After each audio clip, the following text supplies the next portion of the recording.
Friday, we had a bad jobs report. We're still not in a recession. Indicators are showing that we're headed towards one. But, the indicators have been wrong before.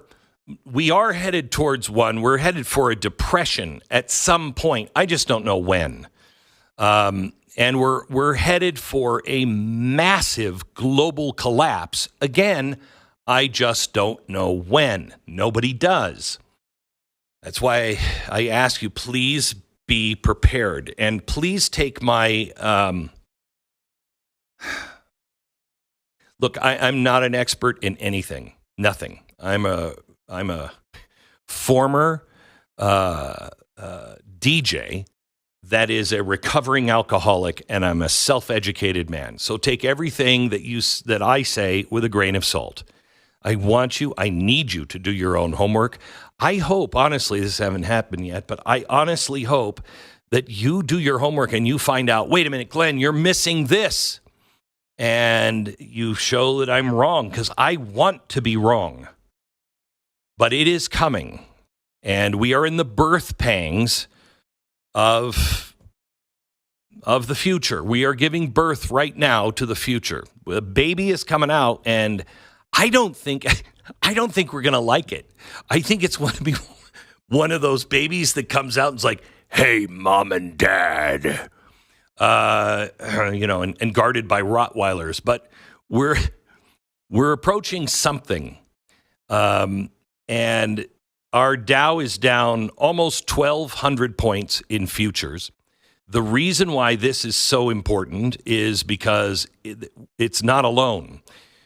Friday, bad jobs numbers, we were down 611 points. That's a pretty big fall. This morning, before we even open up, we're down almost 1,200 points. That's almost 2,000 points in 2 days. But in Japan, stocks were wiped out. This happened while you were asleep. The Nikkei 225 is falling 12.5%. That is the biggest single-day decline since Black Monday's collapse of 89 or 87, I think it was. Also, if you read any financial news over the weekend, you saw that Warren Buffett is selling everything.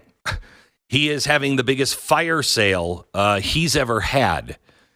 He's never sold stocks, dumped stocks like he's dumping them right now. That's what happened to Apple a couple of weeks ago. He said, I don't really feel comfortable with Apple. I'm going to sell. But what we didn't know until he had to file is he's selling everything and holding on just to the creme de la creme. What does Warren Buffett know that we don't know? Nothing. The difference between Warren Buffett and you and me is he trusts his gut. He trusts what he reads. And he doesn't wait for other people to verify. His team verifies, and he trusts his team. The words of my grandfather keep ringing in my head. If we only knew what the rich people knew before the Great Depression, we would have been fine. Well, what are the rich people doing? Also, China found out this weekend they are buying, I think it was 50 tons of gold more than they said they did. They said they stopped buying gold, but now some sleuths have gone out there and looked because something wasn't right. And all this gold was being shipped over to China, and they realized, my gosh, China is still buying it. They're telling people they're not to try to keep the price down. So what are the rich people doing? What are the people in the know doing?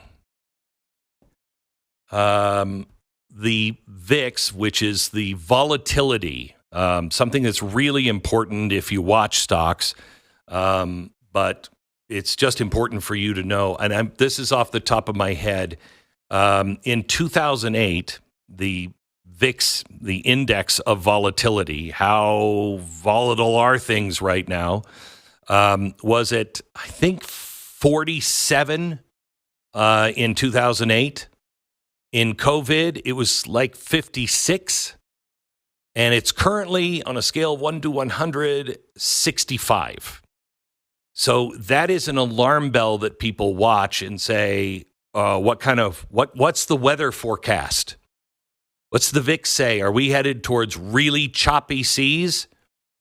Yeah, according to the VIX, according to them, more than 2008 or COVID. Intel just announced they're cutting 15,000 jobs, or 15% of its workforce. The stock market now, I have lots of questions. Can you just give me the update on what's happened around the world and then with the opening bell with the stock market? So last week, obviously, we saw some selling off in the stock market. It started with a repricing of the quote unquote Magnificent Seven tech stocks that had been driving up the market, taking everything else up with them. I think there was an awakening that, in order for AI to be a thesis, companies are going to actually have to spend a lot of money. And that started kind of things, a few weeks ago moving. Then in the middle of last week, we had the Fed, who did not lower rates, but did signal that could be on the table for September. And, normally you would say, okay, the market wants the Fed to cut rates. But what happened is then we got a weak job report on Friday. And while sometimes, the bad news can be good news for the market, in this case, they took it as bad news that potentially the Fed was behind the curve in terms of lowering rates, and that they felt like maybe this whole idea of a quote unquote soft landing, the idea that you can get the economy and inflation down without wrecking the economy, is off the table.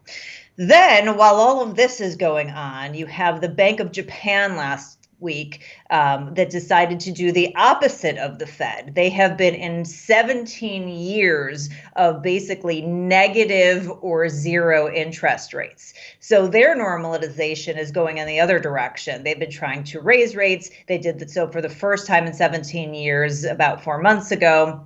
And then they decided, because the yen, the yen against the dollar, they needed to fix that they were going to go ahead and raise their rates.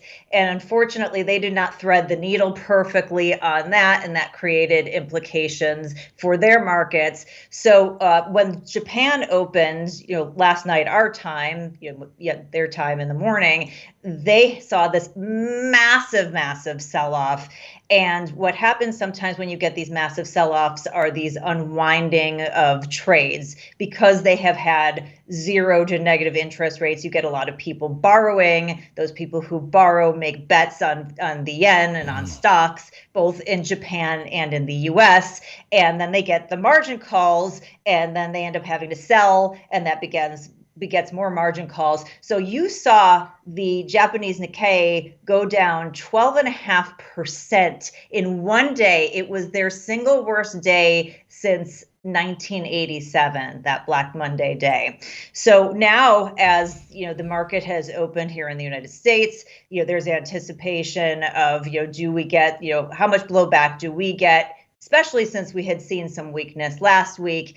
And, obviously things are going to shift during the trading day as we talk a lot here. So this is kind of real time, but the market opened up down pretty significantly, depending on the index, somewhere between 3 and almost 5%. And we have seen that come off a little bit as we're talking real time. I think that is, if there's any silver lining here, it's not that it opened and then it continued to fall and continued to fall. There was a little bit of support there. But still, as we're talking, we're still seeing the Dow down almost 3%, the NASDAQ down almost 4%. So it is definitely an ugly day across the market. So how much of this has to do with technology? I mean, NVIDIA, which was the darling just, a month ago, everybody's like, God, I got NVIDIA. And maybe that's greed talking, and that's why you shouldn't buy NVIDIA when everyone is saying that. But they're down almost 10% today. That's down 23% from their high I think like a month ago. Artificial intelligence stocks are down. Tesla is down. Super microcomputer down 9%. Is this just everybody down? And why are the tech stocks down? Were they just too high? Do you know?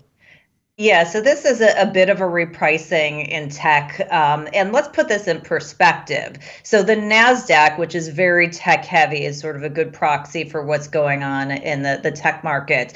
The 52-week range, the low point of within the last year of where the NASDAQ has been was 12,544.